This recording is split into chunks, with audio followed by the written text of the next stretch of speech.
बच्चों, इससे आसान टॉपिक कोई हो नहीं सकता क्योंकि इस टॉपिक में इतनी इजी ट्रिक लगती है कि आप जिंदगी में भी कभी गलत नहीं हो पाओगे। तो जो बच्चे अभी तक इस टॉपिक में गलत हो रहे थे वो आज के बाद अब कभी गलत नहीं होंगे। बस एक शर्त है, इस वीडियो को बिना स्किप किए हुए देखना। तो चलिए शुरू करते हैं। नमस्ते, मेरा नाम आशीष है। सबसे पहले बात करते हैं कि संज्ञा का क्या काम है।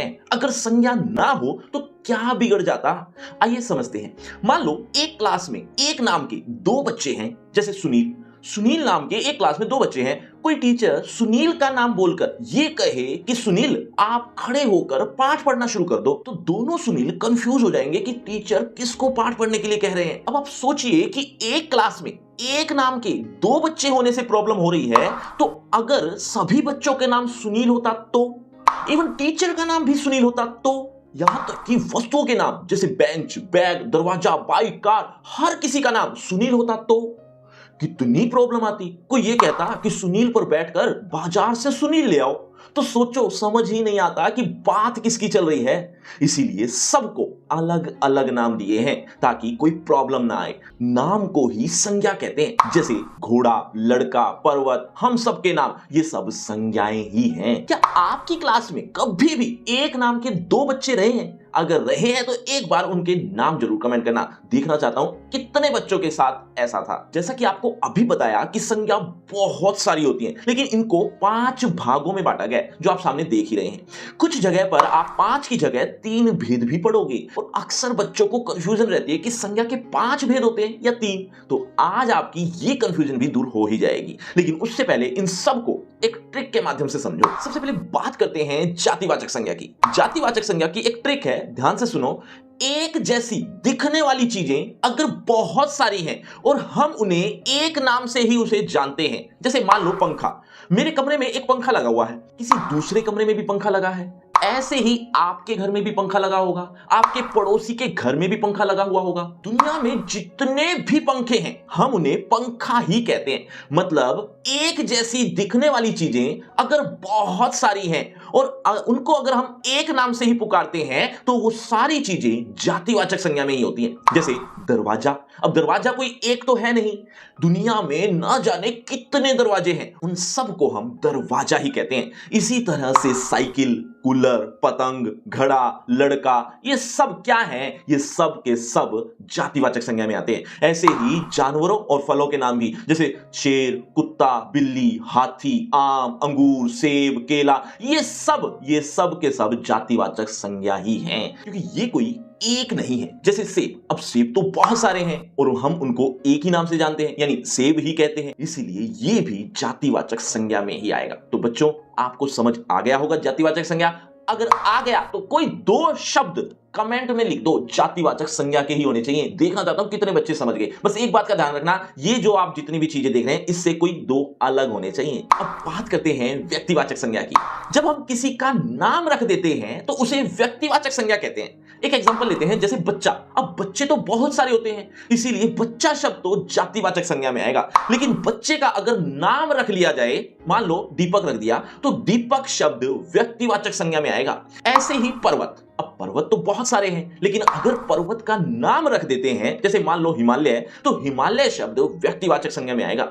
इसी तरह से नदियों के नाम, देशों के नाम, शहरों के नाम, पर्वतों के नाम, आप सबके नाम और मेरा नाम भी, ये सब व्यक्तिवाचक संज्ञा में आते हैं। एक आखिरी उदाहरण और देखिए। अब जैसे कुत्ता, कुत्ता शब्द जातिवाचक संज्ञा है क्योंकि कुत्ते तो बहुत सारे होते हैं, लेकिन जब कुत्ते का नाम रख दिया जाता है, जैसे टॉमी, मोती या इस तरह का कुछ भी, तो ये शब्द व्यक्तिवाचक संज्ञा में आएंगे। क्या आपके घर में कोई पालतू जानवर है? एक बार नाम तो बताइए उसका। अब भाववाचक संज्ञा। भाववाचक संज्ञा को समझने से पहले आपसे एक प्रश्न, कि क्या आपने कभी बुढ़ापा देखा है? या क्या आपने कभी मिठास देखी है? क्या आपने कभी बचपन देखा है?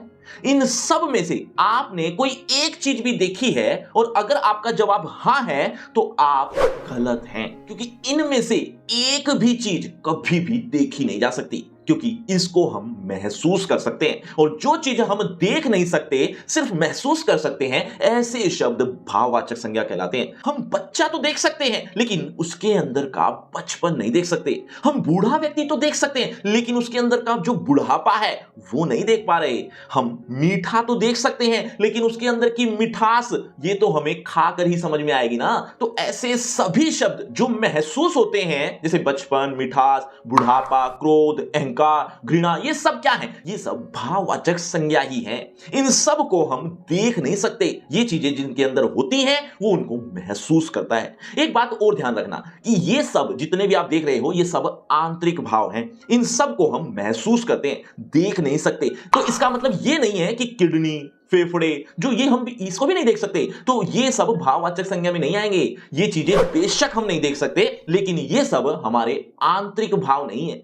तो इस बात का थोड़ा ध्यान रखना। अब द्रव्यवाचक और समूहवाचक संज्ञा, इनके तो नाम से ही पता चल गया है क्या कि द्रव्यवाचक संज्ञा में जितने भी द्रव्य हैं, जैसे लोहा, सोना, चांदी, तेल, घी, ये सब द्रव्यवाचक संज्ञा में आते हैं। और ऐसे ही समूहवाचक संज्ञा में सेना, परिवार, कक्षा, सभा, गुच्छा, ये सब क्या है? ये समूहवाचक संज्ञा में आएंगे। क्यों? क्योंकि समूह का अर्थ होता है ग्रुप। अब सेना में बात करें तो सेना में कोई एक आदमी तो होता नहीं, बहुत से आदमियों की संख्या मिलकर तो सेना बनाती है। तो जहां ग्रुप है वहां समूहवाचक संज्ञा है। इसी तरह से परिवार में, कक्षा में, अब कक्षा में लगा लो, कक्षा में कोई एक बच्चा तो होता नहीं, बहुत सारे होते हैं, इसलिए कक्षा शब्द समूहवाचक संज्ञा में आएगी। इसी तरह से सभा, सभा में भी कोई एक नहीं होता, काफी लोगों की सभा होती है, इसीलिए ये भी समूहवाचक संज्ञा में आएगा। लेकिन आप इन दोनों भेदों को अगर ध्यान से देखोगे, ध्यान से अध्ययन करोगे तो आपको पता चलेगा कि ये जितने भी शब्द हैं ये सब के सब जातिवाचक संज्ञा ही तो है, क्योंकि ये कोई एक नहीं है, बहुत सारे हैं, तो ये जातिवाचक ही हो गई ना। कहने का मतलब ये दोनों भेद जातिवाचक संज्ञा के ही दो उपभेद हैं, लेकिन कुछ जगहों पर आप इनको अलग से भेद के रूप में भी पढ़ते हैं। तो आपकी कंफ्यूजन दूर कर देता हूं कि संज्ञा के मुख्य रूप से 3 ही भेद होते हैं, और ये जो 2 उपभेद देख रहे हो ये जातिवाचक संज्ञा के उपभेद हैं। तो मेरे हिसाब से ये सारी संज्ञाएं अब आपको समझ आ गई होंगी। लेकिन अब एक सबसे इंपॉर्टेंट बात जहां पर आप सबसे ज्यादा गलतियां करते हो वो और सीख लेते हैं। देखो, लेकिन हाँ, उससे पहले घड़ी शब्द का कौन सा भेद लिखोगे एक बार कमेंट में जरूर बताना। देखना चाहता हूं कितने बच्चे ऐसे हैं जो बहुत अच्छे से सुन रहे हैं और समझ गए हैं। अब देखो, बहुत से शब्द ऐसे होते हैं जो होते तो व्यक्तिवाचक संज्ञा के हैं लेकिन वो जातिवाचक संज्ञा कहलाएंगे, मतलब जातिवाचक संज्ञा बन जाते हैं। इसी तरह से जातिवाचक संज्ञा के शब्द व्यक्तिवाचक संज्ञा बन जाते हैं, और ठीक ऐसे ही भाववाचक संज्ञा के शब्द जातिवाचक संज्ञा भी बन जाते हैं। देखो, आसानी से समझ जाओगे, उदाहरण से समझाता हूं। एक वाक्य है, गांधी को राष्ट्रपिता कहा जाता है। अब इस वाक्य में गांधी शब्द देखा जाए तो एक जातिवाचक संज्ञा है। क्यों? क्योंकि सरनेम है। अब सरनेम तो जातिवाचक संज्ञा में ही आएंगे, क्योंकि वो कोई एक तो होते नहीं, पता नहीं कितने गांधी होते हैं, जैसे प्रियंका गांधी या फिर सोनिया गांधी। इसी तरह से पता नहीं कितने गांधी आपको बहुत सारे देखने को मिल जाएंगे। लेकिन अगर आप ध्यान से पढ़ो तो यहां गांधी मोहनदास करमचंद गांधी के लिए प्रयुक्त हुआ है, यानी ये सरनेम होते हुए भी एक तरह से नाम ही बन गया है, मतलब नाम ही इंडिकेट कर रहा है। तो इस शब्द को जातिवाचक संज्ञा ना कहकर व्यक्तिवाचक संज्ञा कहेंगे। एक वाक्य और देखो, नेहरू जी राजनीतिज्ञ थे। अब इस वाक्य में भी नेहरू जी जातिवाचक संज्ञा होते हुए भी व्यक्तिवाचक संज्ञा कहलाएंगे, मतलब यहां एक नाम को संबोधित किया जा रहा है, यानी जवाहरलाल नेहरू की बात हो रही है, ये आप समझ गए होंगे। तो इसीलिए ये जातिवाचक संज्ञा शब्द होते हुए भी क्या कहलाएगा? व्यक्तिवाचक संज्ञा, क्योंकि ये नाम है। अब देखिए, व्यक्तिवाचक संज्ञा जातिवाचक कैसे बन जाती है? आसपास रावणों की कमी नहीं है। अब यहां ध्यान से देखो तो रावण शब्द नाम के लिए नहीं आया, यहां रावण के स्वभाव यानी गुण, अवगुण, इन सब चीजों की बात हो रही है। और जब ये स्थिति आ जाए तो वह जातिवाचक संज्ञा कहलाती है, मतलब वो व्यक्तिवाचक नहीं है, वो उसके गुणों की बात हो रही है, इसीलिए जातिवाचक संज्ञा कहलाएगी। चलो एक एक्स्ट्रा बात बता देता हूं कि अगर इस तरह से याद नहीं भी रहता तो एक बात ध्यान से सुन लो कि जितने भी शब्द बहुवचन में होंगे वो सब शब्द जातिवाचक संज्ञा ही होते हैं। इस बात का थोड़ा ध्यान रखना, गांठ बांध देना। अब कुछ ऐसे शब्द भी जो भाववाचक संज्ञा होते हैं लेकिन वो जातिवाचक संज्ञा हो जाते हैं, जैसे बुराइयों को त्याग दो। अब इसमें बुराई शब्द क्या है? बुराई तो अंदर का भाव, तो इसीलिए भाववाचक संज्ञा होगी, लेकिन यह बहुवचन है, इसीलिए ये ध्यान रखो, बहुवचन हमेशा जातिवाचक संज्ञा में ही आएंगे। ऐसे ही मनुष्य मनुष्यताओं से विहीन है, इसमें मनुष्यता भाववाचक संज्ञा है, लेकिन बहुवचन होने पर यह जातिवाचक संज्ञा बन गई। बच्चों, कड़वाहट कौन सी संज्ञा है, इसका भी जवाब देना। अब तक आपको संज्ञा का टॉपिक बहुत अच्छे से आ गया है, बस एक छोटी सी चीज की कमी है। वो क्या है?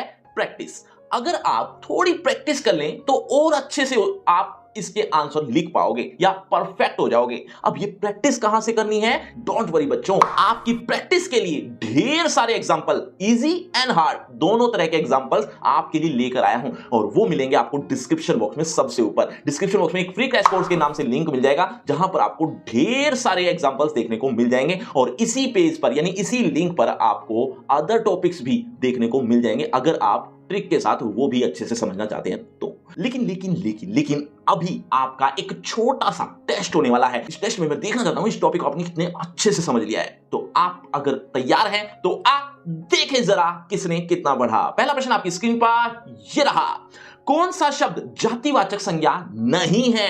ध्यान रखना, नहीं शब्द आया है। बच्चों, हर प्रश्न के बाद आपको 5 सेकंड मिलेंगे आंसर देने के लिए। आप अपना आंसर कमेंट करते रहना, एंड में देखना चाहता हूं किसके कितने आंसर ठीक हुए।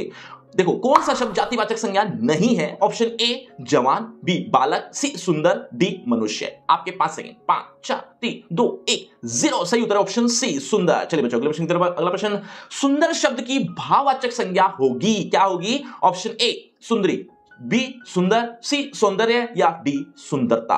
5 4 3 2 1 0। सही उत्तर है ऑप्शन डी सुंदरता। चलिए बच्चों, अगले प्रश्न की तरफ। भाववाचक संज्ञा में निम्न में से कौन सा सम्मिलित है?